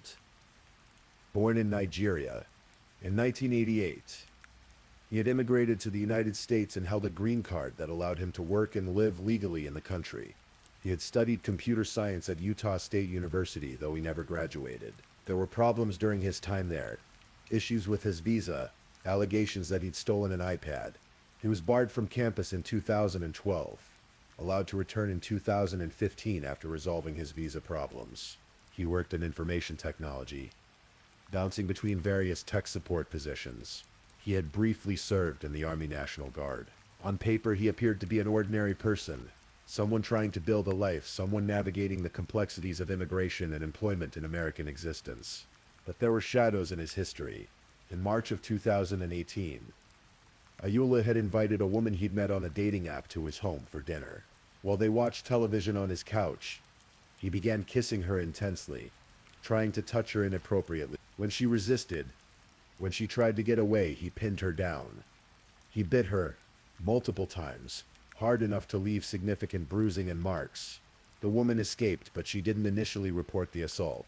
There was also a rape investigation in 2014 connected to Ayoola, though the alleged victim didn't pursue charges.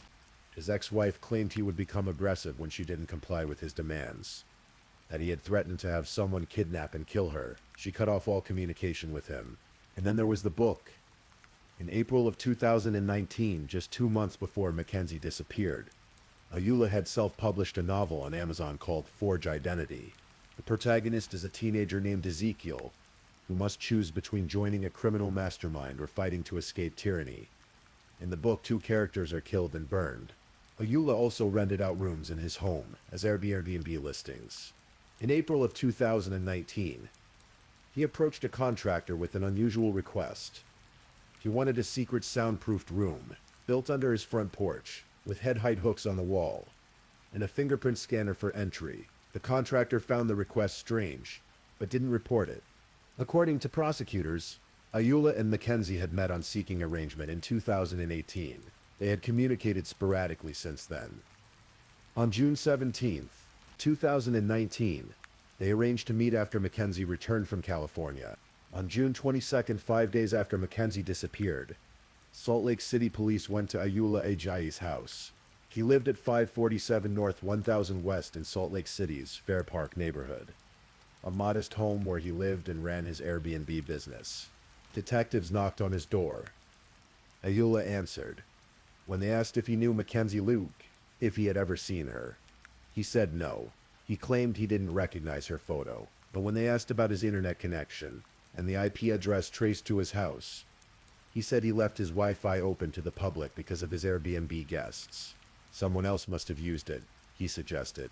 Police showed him his phone. They asked about Seeking Arrangement, the app installed on his device. Ayoola was evasive, but agreed to let them look through some of his records. The detectives left, but they kept investigating. Phone records told a story Ayoola wasn't telling. The data showed that both Mackenzie's phone and Ayula's phone had been at Hatch Park within less than 1 minute of each other. At approximately 3 a.m. on June 17th, both phones had then traveled to Ayula's address. Mackenzie's phone was turned off. Ayula's phone was turned off when he arrived back at his house, unusual behavior for someone who claimed he was never there. On June 26th, 9 days after Mackenzie vanished, police obtained a search warrant for Ayula's property. They brought a cadaver dog, a dog specially trained to detect the scent of human remains. The dog was led into Ayula's backyard. Almost immediately, the dog indicated on a disturbed area of earth near the back of the property. Neighbors had noticed something strange in the days after June 17th. They had seen Ayula burning something in his backyard, a large fire unusual and troubling. One neighbor, a woman, had yelled at him to put it out or she would call the fire department.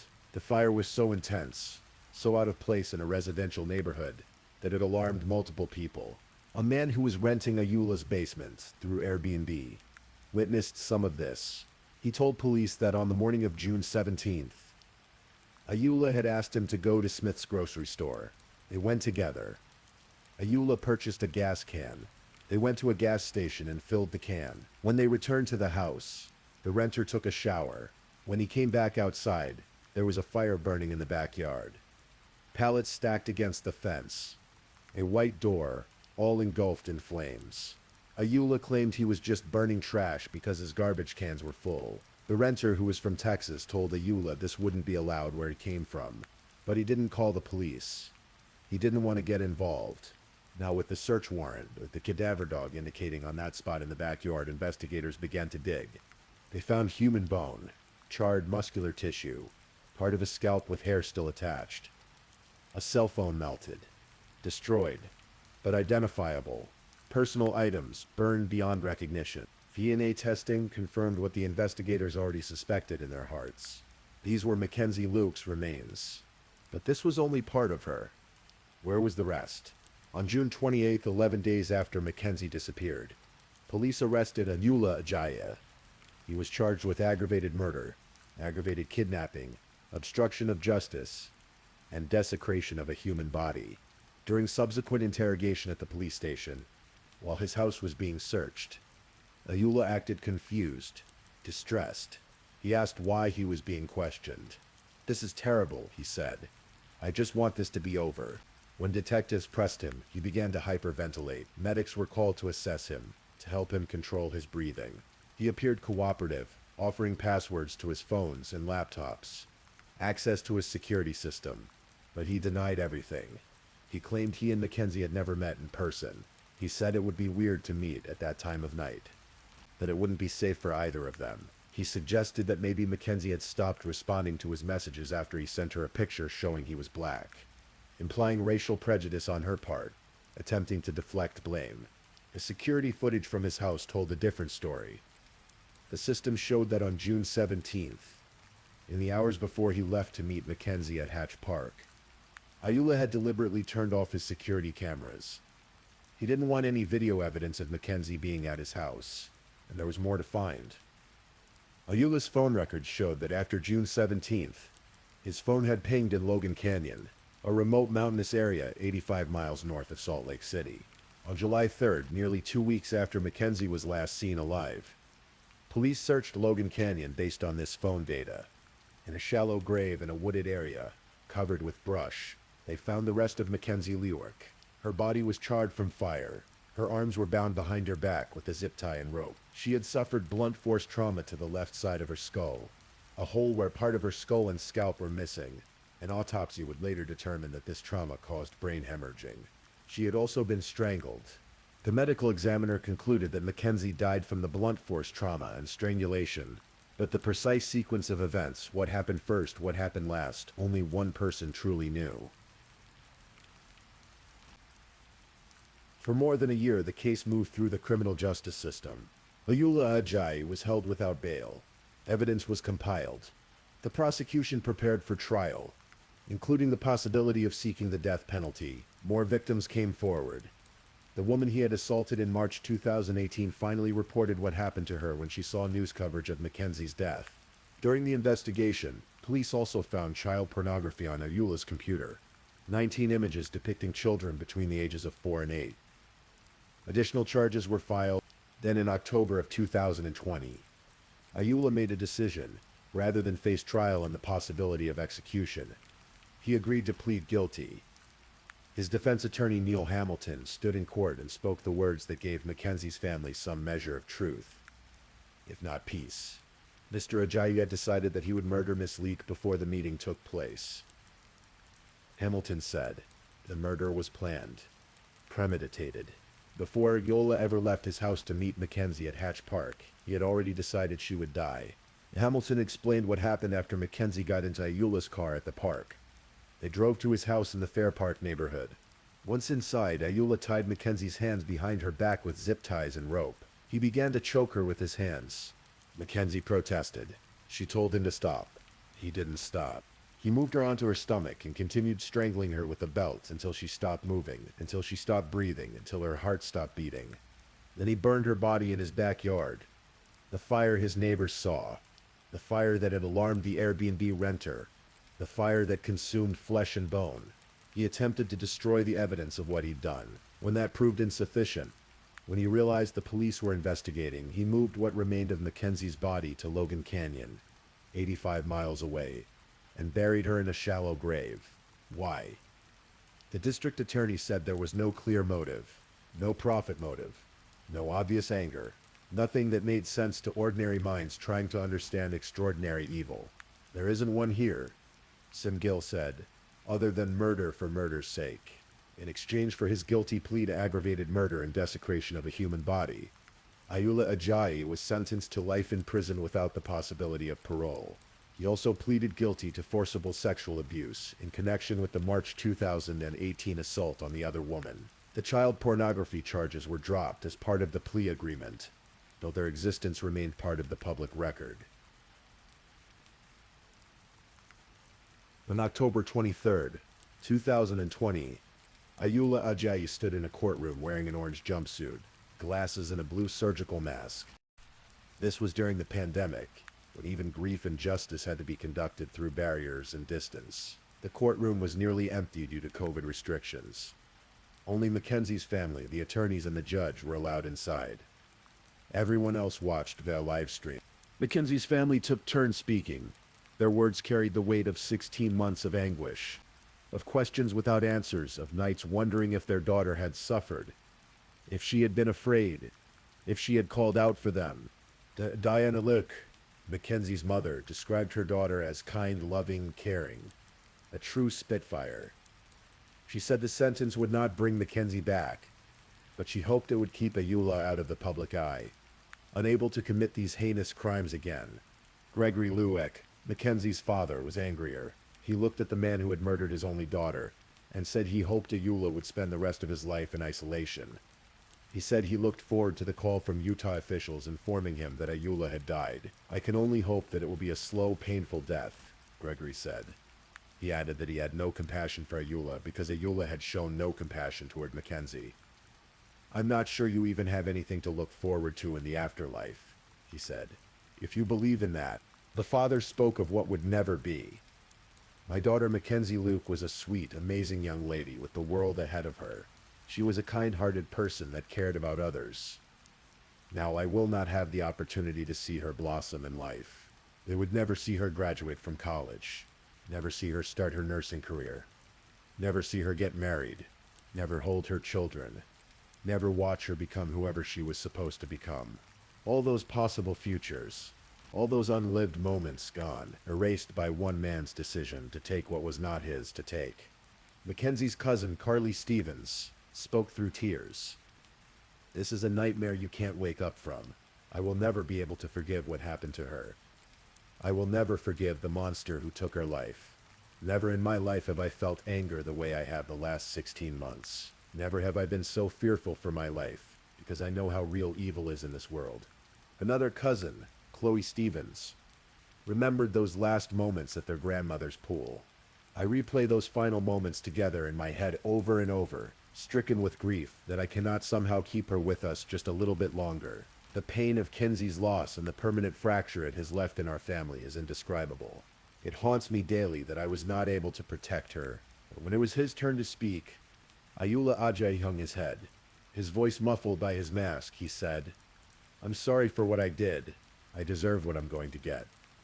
I know this won't bring her back." District Attorney Simgill told the media afterward that he didn't believe the apology was genuine. The judge, Vernice Trees, sentenced Ayula to life in prison without parole for the murder, plus 1 to 5 years for desecrating Mackenzie's body, and 1 to 15 years for the sexual abuse of the other victim. She ordered the sentences to run consecutively, one after the other, which was largely symbolic given the life sentence, but she felt it important to acknowledge all of Ayula's victims, all of the harm he had caused. The Find Mackenzie Luke Gave Facebook page, which had drawn thousands of followers during the search, was eventually taken down. The posters that had been hung throughout Salt Lake City were removed. Life, as it does, moved forward for everyone except Mackenzie. Her sorority sisters graduated. They started careers, got married, had children, all the things Mackenzie would have done. They think of her, they remember. Her family continues on, carrying a wound that will never fully heal. Gregory and Diana Leok still live in El Segundo, California, in the house where Mackenzie grew up, where her childhood bedroom sits exactly as she left it. Parents should never have to bury their children. It violates the natural order of things, the way we expect life to unfold. Ayula Ajayi is incarcerated in the Utah State Prison, where he will remain until he dies. He is in his mid-30s as of this recording. Statistically, he could live another 40 or 50 years behind bars.